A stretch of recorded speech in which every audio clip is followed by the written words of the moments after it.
Hello बच्चों, let's read the question and question says that find out the osmotic pressure of 0.1 molar monobasic acid if pH is equal to 2 at 25 degree Celsius. तो यहाँ पर अपने पास में question दिया गया है जिसमें अपने को pH दिया गया है और एक मोनोबेसिक एसिड जिसकी कॉन्सेंट्रेशन दी हुई है और ऑस्मोटिक प्रेशर आपसे पूछा हुआ। तो चलो सबसे पहले इस क्वेश्चन की कंसेप्ट को देखते हैं की कंसेप्ट क्या कहता है आपके पास में। तो हमारे पास में ऑस्मोटिक प्रेशर होता है जिसको हम पाई से लिखते हैं, वो किसके इक्वल होता है, आई सी आर टी के इक्वल होता है। आई यहाँ पर वॉन्ट ऑफ फैक्टर है, सी कॉन्सेंट्रेशन है, आर गैस कांस्टेंट है और टी क्या है, टेम्परेचर है। तो सबसे पहले अपने को यहाँ पर आई की वैल्यू आपको फाइंड आउट करनी है क्योंकि कॉन्सेंट्रेशन दिया हुआ है, आर की वैल्यू पता है और टी की वैल्यू यहाँ पर अपने को 25 डिग्री सेल्सियस दी गई है।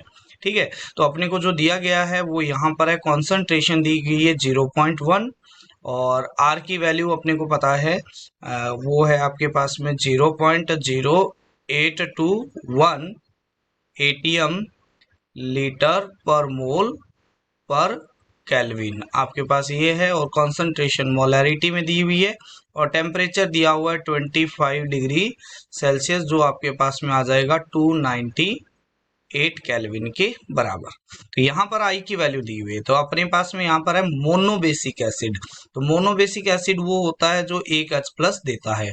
ठीक है, तो ये आपके पास में मान लिया एक H प्लस और यहाँ पर इस तरीके से ये डिसोसिएट हो जाता है।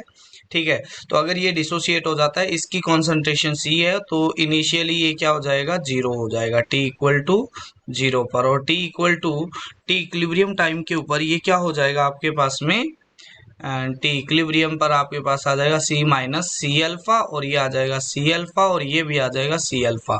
और यहाँ से आपके पास में H प्लस की जो कॉन्सेंट्रेशन आ रही है वो किसके इक्वल आ रही है, सी अल्फा के इक्वल आ रही है।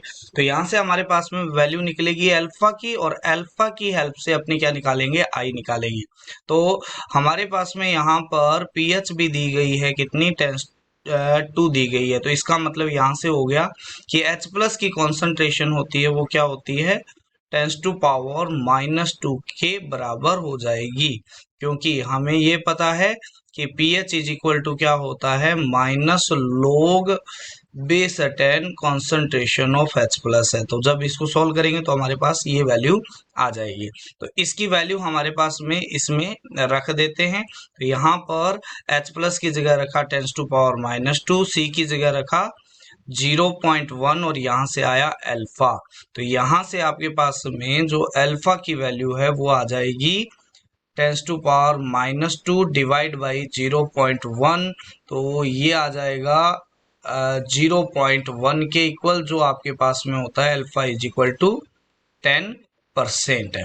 ठीक है, और मुझे पता है आई और अल्फा में रिलेशन होता है i is equal to 1 plus n minus 1 into alpha. n यहाँ पर क्या है, नंबर ऑफ आइंस है, नंबर ऑफ आइंस है जो डिसोसिएट होने के बाद में। तो H जो मोनोबेसिक एसिड है वो डिसोसिएट होता है तो वो बनाता है H प्लस एंड क्या बनाता है, A माइनस। तो कितने आयन बनाए इसने, 2 आयन बनाए। ठीक है, तो n की वैल्यू 2 रख देते हैं। तो I इज इक्वल टू कितना आएगा, 1 प्लस 2 माइनस 1 इंटू अल्फा आपके पास 0.1 दिया हुआ है। तो यहाँ से अगर इसको सॉल्व करते हैं तो I इक्वल टू आ जाता है 1.1। अब इसकी वैल्यू फॉर्मूले में पुट करते हैं, pi equal to i c r t. ठीक है, तो I की वैल्यू रखते हैं 1.1, C की वैल्यू आपके पास में दी हुई है 0.1, R की वैल्यू 0.0821 और टेम्परेचर रखते हैं 298 केल्विन में।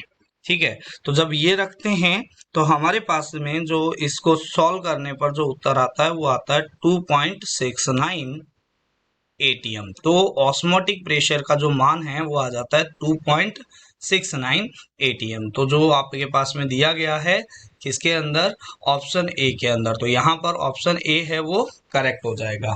तो I hope you understand it well. Thank you, have a nice day.